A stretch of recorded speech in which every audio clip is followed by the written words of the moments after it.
right, let's talk dividing. So as we talked about in class, there's two ways, there's more than two ways, but these are the two ways that I find to be the most helpful. So the first way we want to talk about is dividing using the strategy of move over. I'm just going to erase this and make this a little bit spread out. So when I'm dividing, again, like we said in class, I like to put a line in between my numbers as I'm working, and it's just so that I can see what I'm supposed to be dividing, because sometimes when I'm looking at the paper, the numbers are too close together.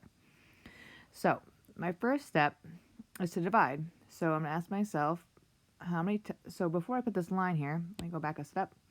I'm going to ask myself, can I divide by this first number? So let me just do some more erasing. Can 4 go into 8? And if my answer is yes, then my line is going to be here. If my answer is no, and we'll do one that way, then my number has to move over. Okay, so first step is divide. How many times does 4 go into 8? It goes into 8 twice. My second step is to multiply 4 times 2, which is 8, and then subtract. 8 minus 8 is 0. Again, I'm going to make sure that my answer that once I subtracted is less than the number that's on the side, which is the 4. So 0 is less than 4, so I'm right. Okay? And now it says move over. Well, I can move the 0 in front of the 5, or it's just 0. So I'm going to put my line again. 4 goes into 5 once. I divided, because I'm repeating until I can't have any more numbers. So 1 times 4 is 4, because that's multiply. My third step is subtract, which is 1. And my answer on the bottom is less than the one on the side, which was 4. And I'm going to move over, so that means I'm going to move the 1 up into here. And I just keep boxing them just so that I can see. So now I'm going to do 4 into 13. So 4 goes into 13 3 times. I'm going to multiply. 4 times 3 is 12. And then I'm going to subtract. 13 minus 12 is 1. I'm making sure that my number on the bottom is less than the number on the side. And I'm going to move the number over. So I'm going to move the 1 up into the 7. I'm just going to erase there just so I can see that a little bit better.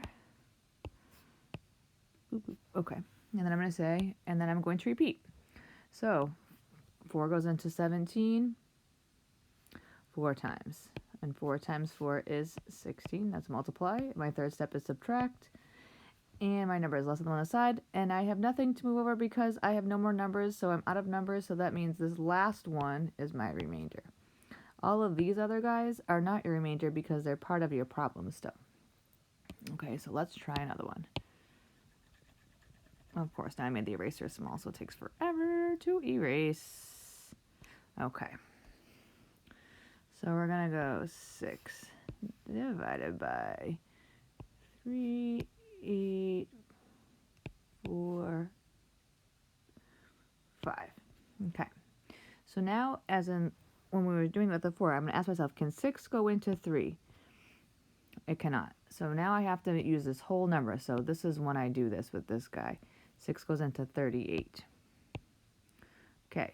So how many times does 6 go into 38? I'm going to divide. Again, if I'm using my chart, I go over on my chart until I find the number that's closest to 38 without going over, which is 36. And that is 6 times 6. So I divided. Now I'm multiplying. 6 times 6 is 36. And now I'm subtracting. 38 minus 36 is 2. My number is less than the number on the side, which is a 6. And I'm going to move over. So I'm going to move this 2 over next to the 4. So now I'm doing 6 divided by, and I'll fix that just so we can see it a little bit better. And this is why I put them, that's why when I do my division, I always space everything out just so I can put numbers together. Because, again, when you do it on paper, sometimes the numbers are too close. All right, now I'm going to go 6 into 24.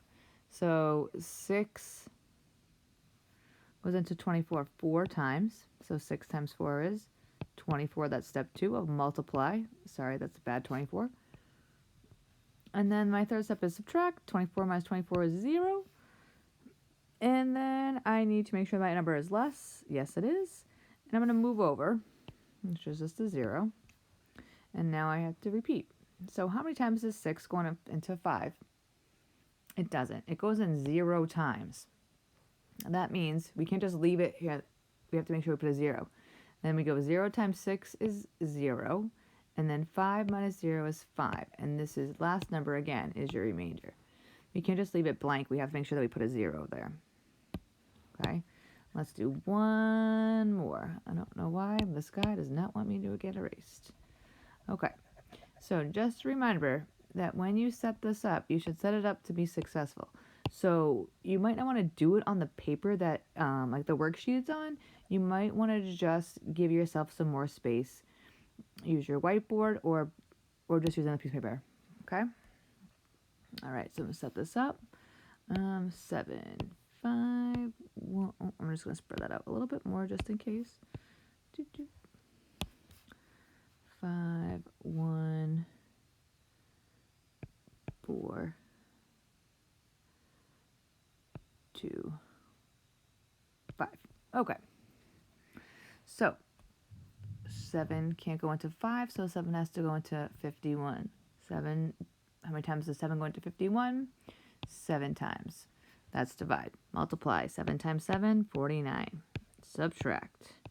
Step 3. 11 minus 9 is 2. Make sure my number is on the side is less. It is. I'm going to move over. And I'm doing 7 into 24. And that is 3. 7 times 3 is 21. 24 minus 21 is 3. When I subtracted, I made sure my number on the bottom is less than 7. It is. Now I'm going to move over. 32. So 7 goes into 32 how many times? 4. 7 times 4 is 28. 32 minus 28, I have to borrow here. And then 12 minus 8 is 4. Is my number less than the number on the side? It is. And now I have to move over again into 7 into 45. I'm just going to erase so you guys can see that a little bit better. Sorry, I got 45. 7 goes into 45.